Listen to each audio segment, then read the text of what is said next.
রেদওয়ানুল লিখেছেন, কোনো ব্যবসায় কত % লাভ নিতে হবে এ ব্যাপারে শরীয়তে কোনো নির্দেশনা আছে কিনা, থাকলে সেটা কত?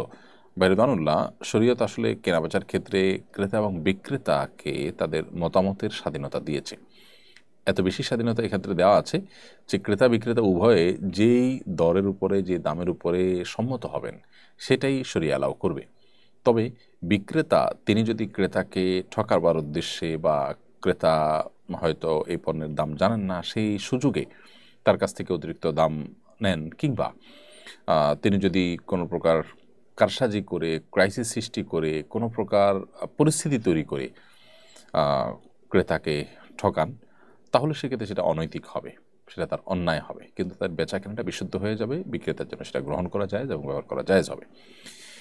দেশের বিভিন্ন স্থানে হিউম্যান প্যাপিলোমা ভাইরাস এইচপিভি বা জরায়ুমুখ ক্যান্সার টিকা দেওয়ার সময় হিস্টেরিয়ায় অনেক নারী অসুস্থ হয়েছেন বলে খবর পাওয়া যাচ্ছে। এ ধরনের টিকা নেওয়া কতটুকু জায়েজ আছে?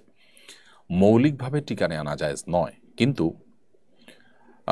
এই যে এইচপিভি টিকার কথা বলা হচ্ছে, অনেকগুলো গণমাধ্যমে আমিও দেখেছি যে বহু আমাদের শিক্ষার্থীরা সেখানে আহত হয়ে যাচ্ছে। টিকা নিয়েই যদি অবস্থা হয়, তাহলে পরবর্তীতে এর কি কি ব্যাড এফেক্ট আমাদের শরীরে পড়তে পারে, আমাদের মেয়েদের শরীরে পড়তে পারে, সেটা বোধ হয় আমাদের দেশপ্রেমিক এবং ইসলামপ্রিয় যে সমস্ত গবেষকগণ আছেন তাদের খুঁজে বের করা দরকার এবং সেটি জনসমক্ষে তাদের প্রকাশ করা উচিত।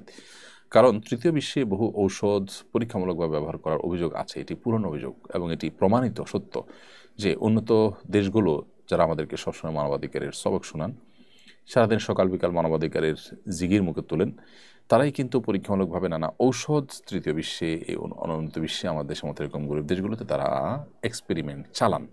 এবং এক্সপেরিমেন্ট চালাতে গিয়ে এই গরিব দেশগুলোতে যে ম্যাসাকার হয়, যে ধ্বংস লীলা হয়, সেগুলো আসলে আমাদের সবারই কম বেশি জানা। বিশেষ করে যে কোভিড-19 যে টিকা, এই টিকা যখন বের হলো, এটা নিয়ে যখনই কেউ নেগেটিভ কথা বলল, তখন নানানভাবে তাদেরকে হেনস্থা করা হয়েছে। পরবর্তীতে অবশ্য এই ডিপার্টমেন্টের, অর্থাৎ স্বাস্থ্য বিভাগেরই গুরুত্বপূর্ণ বড় বড় পদে থাকা মানুষগুলোর সাথে আমার সরকারি 1-2টা মিটিংয়ের সুযোগ হয়েছে ইসলামী ফাউন্ডেশনে। সেখানে আমি তাদের মন্তব্য শুনে অবাক হয়েছি। তারা বলেছেন কেউ কেউ যে আসলে এখানে স্বাস্থ্য স্বাস্থ্য আপনার বিজ্ঞান এবং আপনার কি বলে এটাকে আপনার পলিটিক্যাল সায়েন্স, এই দুইটা মিশে একাকার হয়ে গেছে। সেই সাথে এখানে ইকোনমিক সায়েন্সও একাকার হয়ে গেছে। অর্থাৎ এখানে বিষয়টা অর্থনৈতিক স্বার্থ বিশ্বের বড় বড় মোলদের এবং তার সাথে পলিটিক্যাল বিভিন্ন ব্যাপার স্যাপার রয়ে গেছে, যার কারণে আমরা চাই বা না চাই এটা পৃথিবীতে প্রতিষ্ঠিত করা হবে।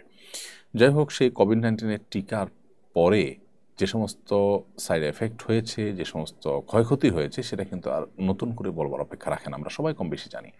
এখনও পর্যন্ত গোটা বিশ্বে বহু গবেষণা হয়েছে এবং সমস্ত গবেষণার ফলাফল থেকে দেখা গেছে যে ভয়াবহ ক্ষতি আমাদের জীবনে ডেকে এনেছে এই টিকা।